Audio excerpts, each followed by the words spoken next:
We're gonna do a video right now on the grapevines. Super common, especially in beginner jiu-jitsu.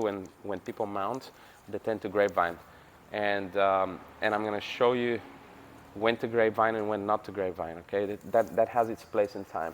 But if you grapevine every time, you stand the risk of them pummeling their legs on the inside and escape in the mount. I'll show that. Okay, so when I'm in the mount here, oftentimes you'll see people do this.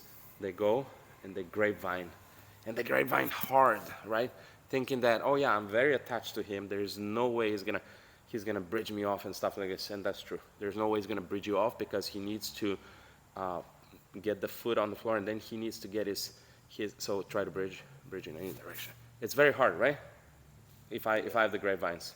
If I don't have the grapevines, just bridge. Don't bridge me off, but bridge. Yeah, it's very easy, right? With the grapevines, very hard. But here's the problem. I got the grapevines. They're not that hard to get out of. Go ahead, Ryan, and pummel your legs on the inside. So straighten one leg, go slower, and be careful with this leg. Straighten one leg, straighten the leg, and then pummels on the inside. Go ahead and pummel on the inside, and bring your foot up, yeah, like this, yes. Right, so bring it close to your butt, correct, there you go.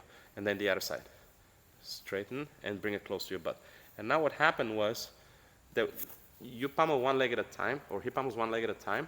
It's super easy to happen, right? There's nothing that holds his legs from straightening, right? So the problem is when he does that, and he does it correctly, and he brings his heels to his butt, now he has inside position on my legs. And now he can, if you can go ahead and do your knee and elbow escape here. Now my legs are vulnerable to inside knee and elbow escape, right?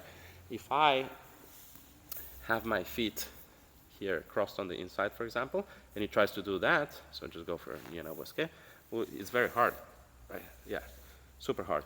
If I grapevine and he straightens his leg, and now my foot stays on the outside, that's a problem with grapevine, not so much anything else.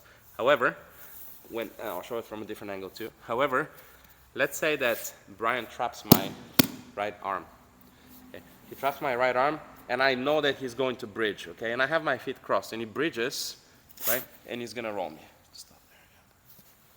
So if I wanna stop him from bridging, even if I have my feet crossed here, and I wanna stop him from bridging, I can grapevine the opposite leg. And when he tries to bridge now, go for it. He's not going anywhere, right? So that's a but then he's gonna pummel his leg out. I gotta be aware of that and bring my foot right back in, right? So it's, while I'm here, I'm gonna try and either free my hand or bring his arm up, okay? So whatever it is I'm doing, this is the time to grapevine to stop the bridge, okay? You can grapevine and even throw the leg, like the weight on this side, it's fine. But if I just grapevine for no reason, both legs here, they're much better options for me than doing this. It leaves me vulnerable to inside leg positioning. So I would much rather cross my feet here under his butt, and then just hip in a little deeper, and then maybe, you know, work the arms and stuff like this. We're not talking about the upper body right now, we're talking about how to handle the lower body, right? So just one more angle right here. You can go ahead and pummel your legs out slowly. So if I grapevine you here, you try to bridge and stuff like this, try to bridge, it's super hard, right? There's no, I'm in a very good position. But if you go ahead and just straighten your leg and then bring it close, now I can really regain my position. Go ahead and do the same with the other one. And now I'm stuck on the outside of his legs.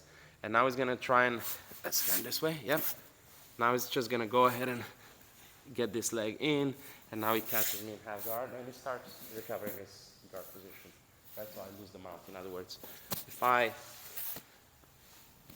so much as cross my feet under his butt and I hip in here a little bit harder, it's going to be hard for him to do any of that, right?